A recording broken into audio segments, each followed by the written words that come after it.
Ժողովուրդ ջան, բարև ձեզ։ Եկել եմ միասին քննարկենք, թե խաղաղությունը մեր տարածաշրջանում որքանով է հավանական։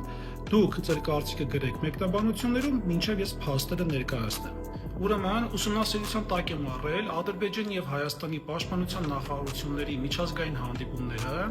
զորավարությունները եւ ուսումնական ռազմական դասընթացները։ Այսպիսով, Ադրբեջանի պաշտպանության նախարարությունը դեկտեմբեր ամսվա ընթացքում ունեցել է 8 հանդիպում տարբեր պետությունների հետ։ Դրանք գումարած թվով 5-ը Թուրքիայի հետ։ Ասեմ ավելին, ունեցել է նաև ռազմական պատրաստություն եւ դասընթացներ 6 անգամ եւ 3 անգամ էլ հանդիպել է ՆԱՏՕ-ի հետ։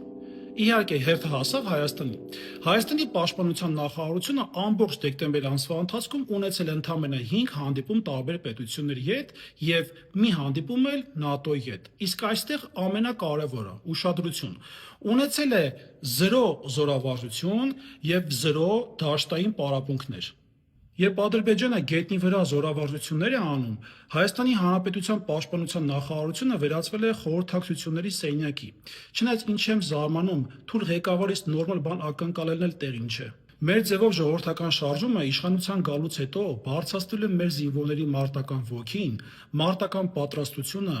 ընդլայնելու է միջազգային գործընկերների ցանցը եւ անելու է ամեն բան, որպեսզի անպայման խաղաղություն լինի։ Ասեմ, օգտվել եմ պաշտպանության նախարարության պաշտոնական կայքէջից։ Պապիկյան, չփորձես սուտ խոսել, սքրինշոթերը ունեմ։